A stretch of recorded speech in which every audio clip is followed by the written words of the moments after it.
Hello guys, so you're thinking about trying wild camping, or you're just starting to get into it and you're wondering what sort of equipment you're going to need, you don't know where to start. Well, you've clicked on the right video, because I'm going to cover everything from tents to stoves, sleeping bags, clothing, rucksacks, you name it. I'm going to cover it all. Basically all the equipment that I use and the basic equipment that you're going to need to be comfortable and safe. So make yourself a brew, sit back, and let's crack on.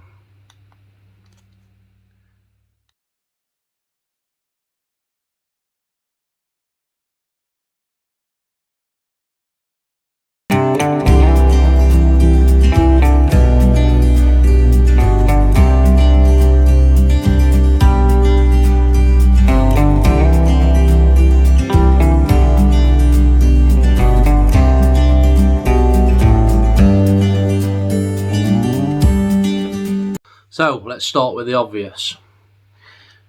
You're going to need a tent, you're going to need some form of shelter to keep the rain and the wind off of you. Well, the biggest tip I can give you is, before you pick one, have a look online and see what people are saying about it. You don't want to spend money on a tent that's going to let you down. You don't want to wake up in the morning in a puddle or in the middle of the night because the tent's collapsed on you. That's not fun, trust me, I've been there. Currently at the minute I own two. I own a Lanshan 2, which is a 2-man trekking pole tent. It's a cracking tent, there's lots of room in it.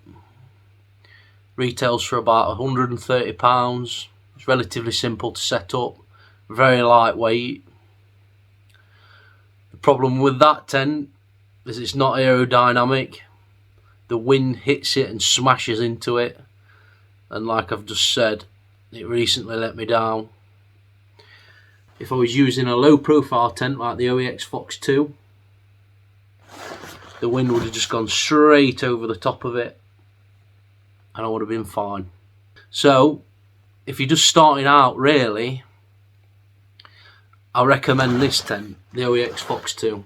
If you can get your hands on one, get one, because they're about £60, can be a little bit claustrophobic compared to some other tents, but they're relatively warm inside as well. I've used it down to -6 and it's kept me warm and dry.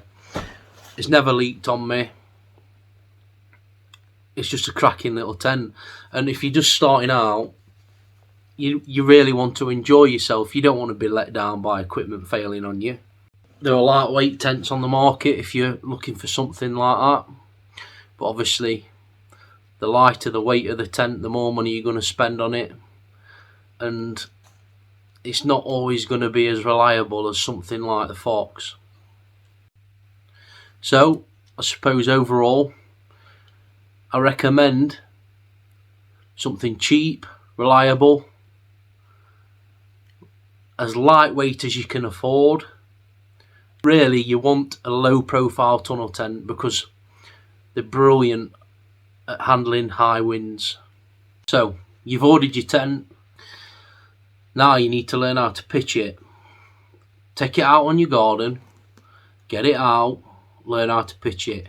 If you're struggling, get on YouTube, see what people are saying about it, to learn how to pitch that tent, because you don't want to be in a situation where it's pissing it down or the wind is howling and you're up there struggling to pitch a tent.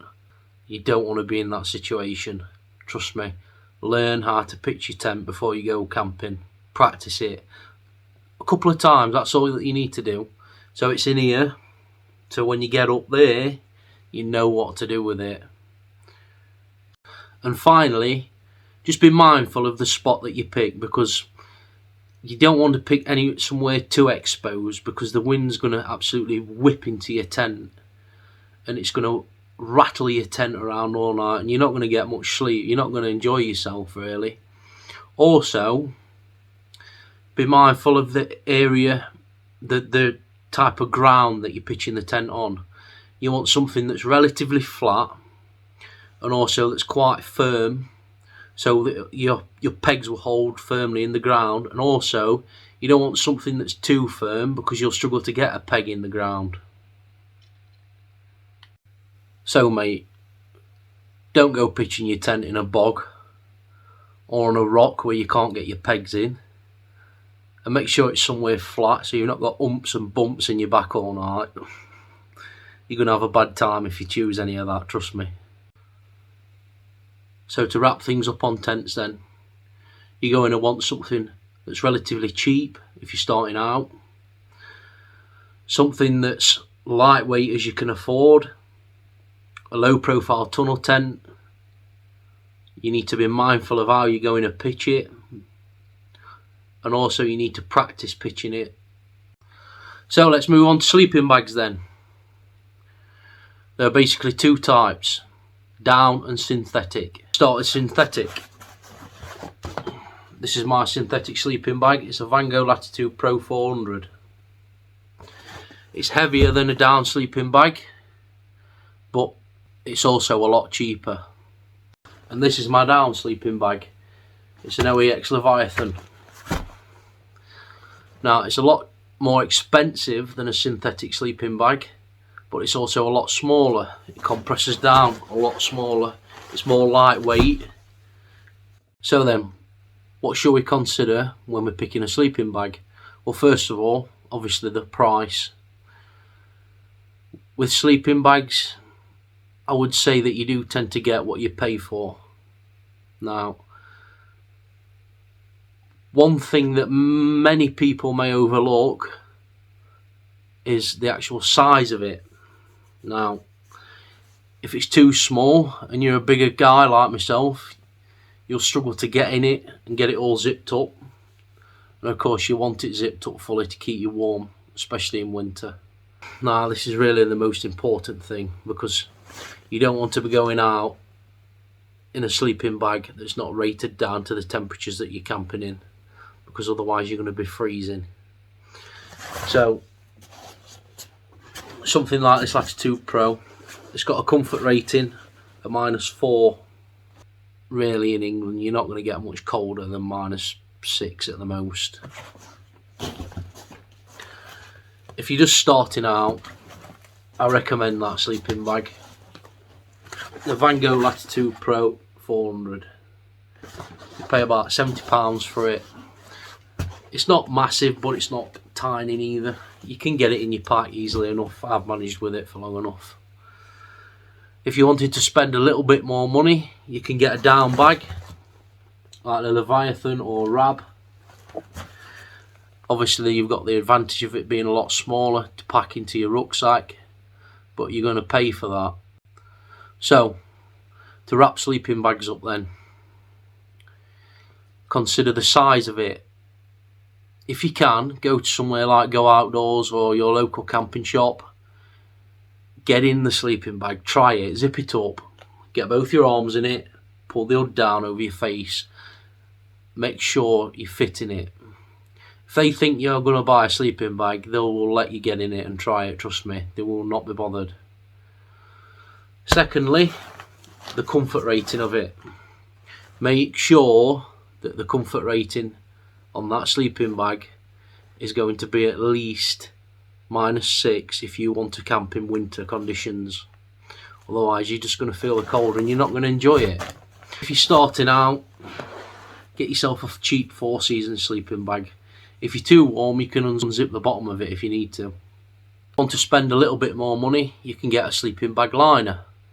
Now these do add a couple of degrees to your bag to make it a little bit warmer, and also they keep the bag a lot cleaner, because all of your sweat just basically goes into the liner instead of your sleeping bag. So you can just chuck this in the wash instead of having to faff about washing a down or a synthetic sleeping bag in your washing machine.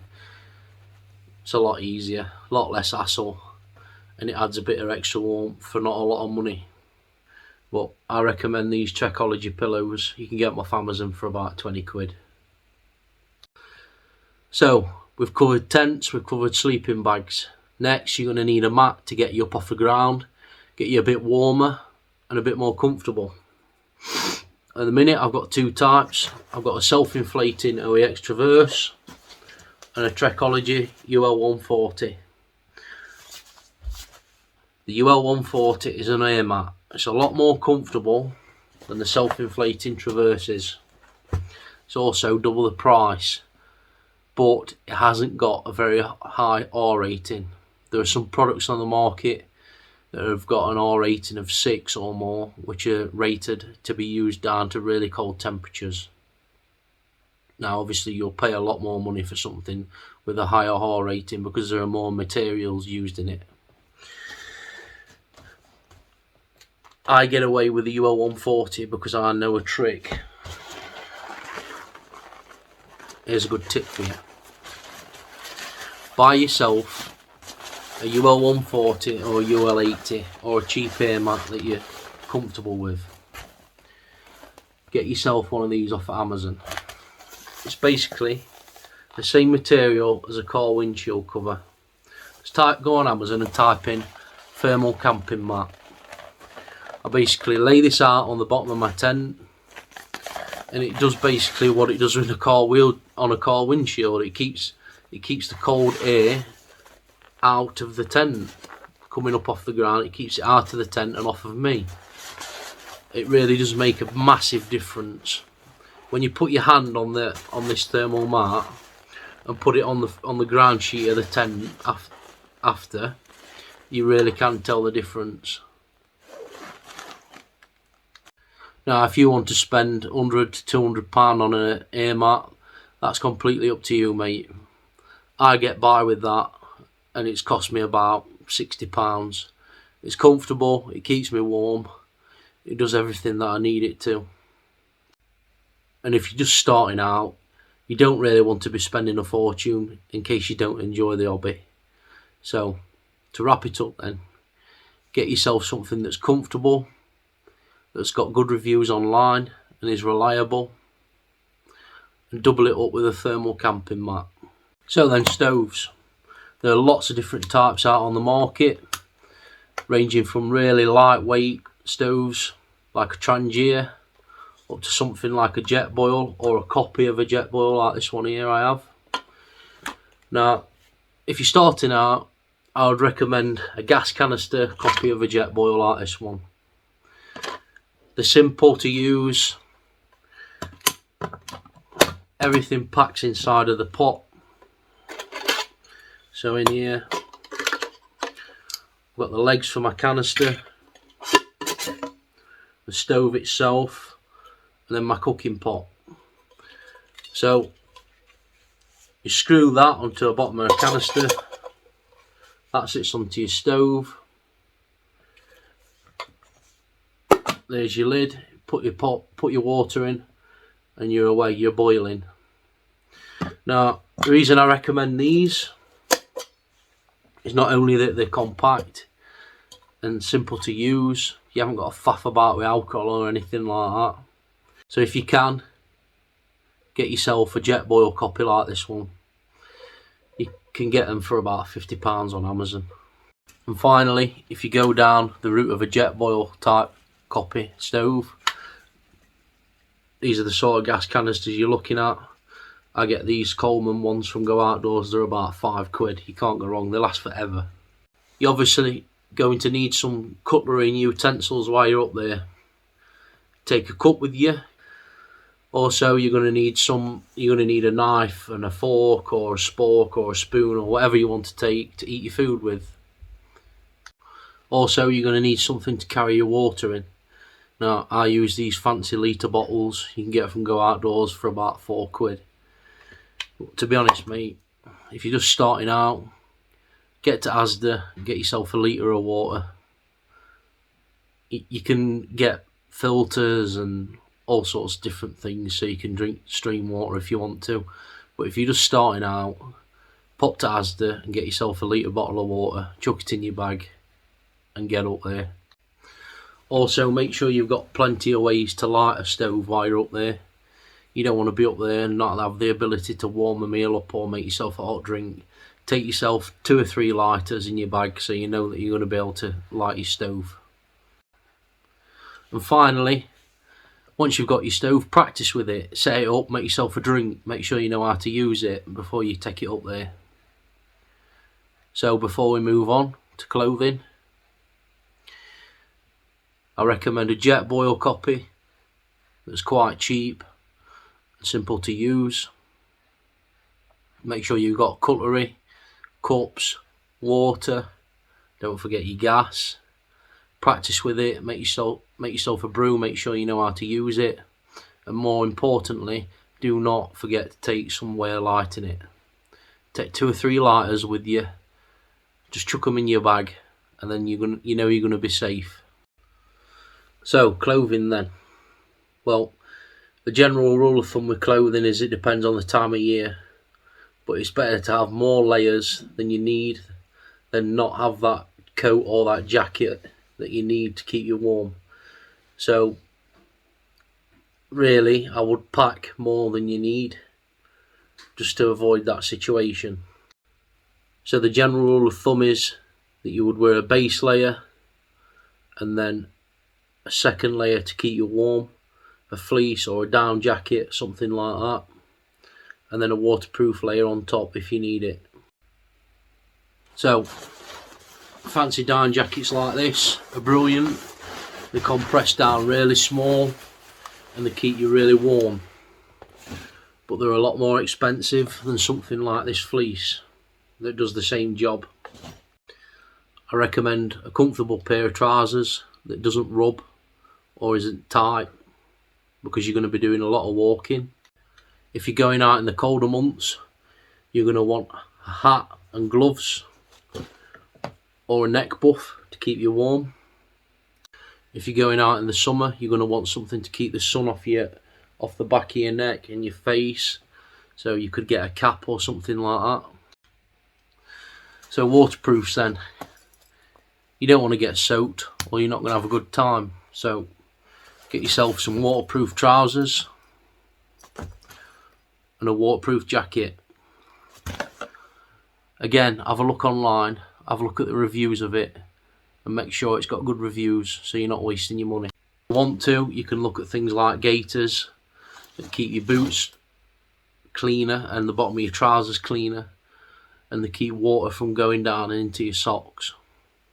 And also, you're going to need a good pair of walking boots that are going to keep your feet warm and dry. You don't want something that's going to rub on you, so give them a quick test out before you go. Just have a walk up the street or something.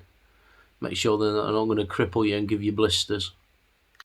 So to wrap it up with clothing then, think about protecting yourself from the sun. Think about keeping warm and dry. The general rule of thumb is dress in layers. Then you could take layers off if you're hot and put them on again if you're cold. Get yourself a good pair of boots that won't rub and give you blisters. Don't forget about keeping your head and your hands warm. Don't forget a spare pair of socks in case your feet get wet. And generally, just buy what you can afford, you know. You can spend hundreds of pounds on clothing. Get what you can afford. So, we're moving on to bags then.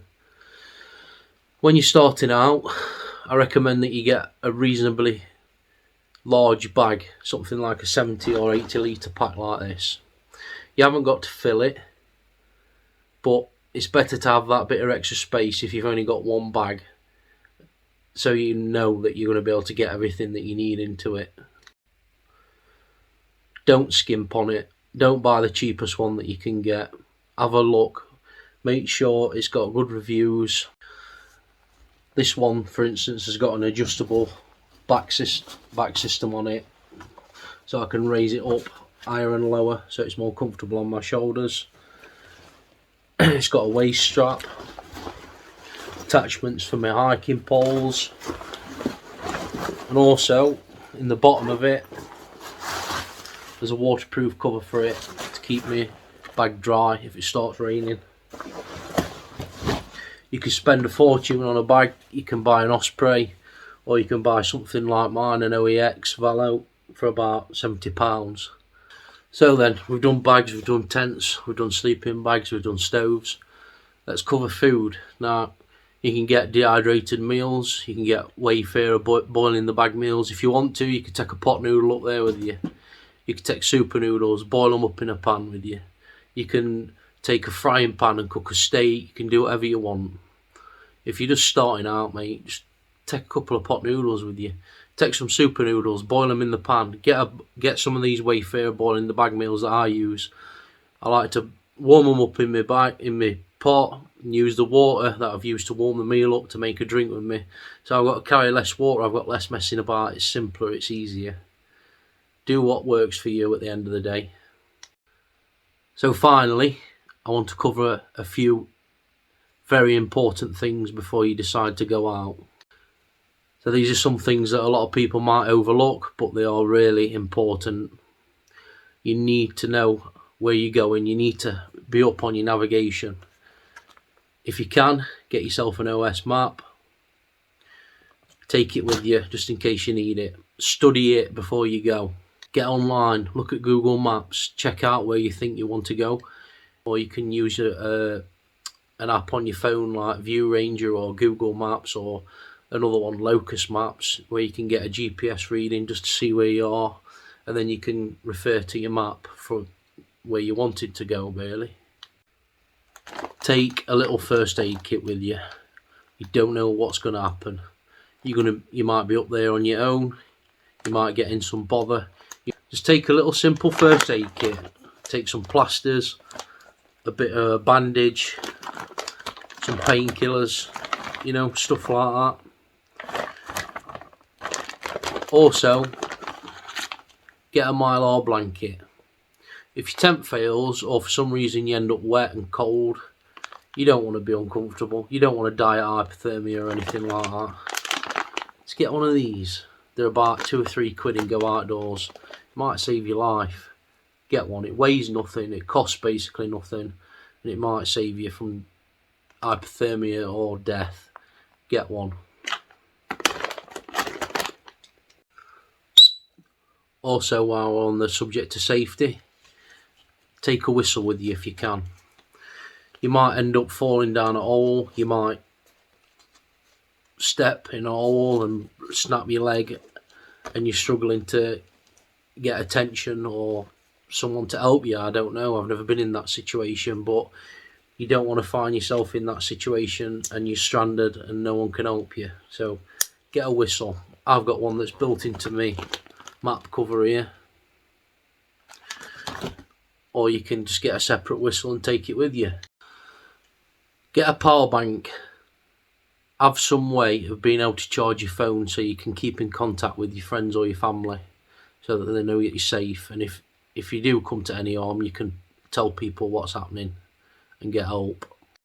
Plan the route that you're going to take. Plan where you're going to camp. Just go and have a look. Go out on a day hike before you actually go, so you know that everything's going to be fine. Tell people where you're going before you do go.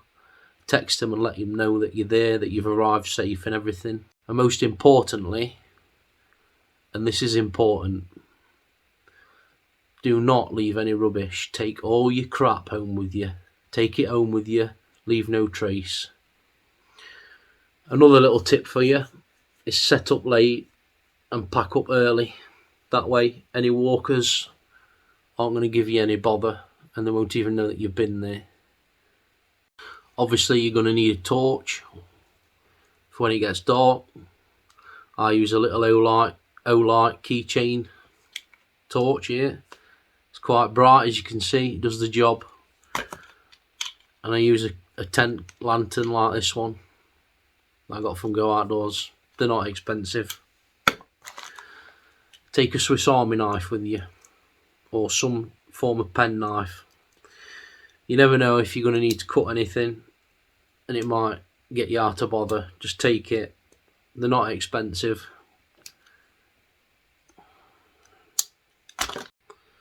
Obviously, take spare batteries for your torches.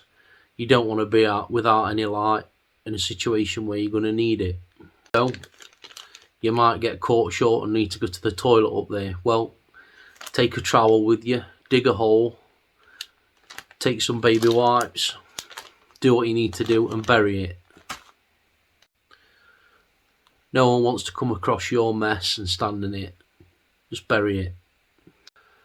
And most importantly, get out there and enjoy yourself. Just make sure that the equipment that you're going to buy isn't going to let you down. Have a look at reviews of it online. Practice it. Practice pitching your tent. Practice using your stove. Getting your sleeping bag. Just try it out. Make sure you're comfortable with it before you go.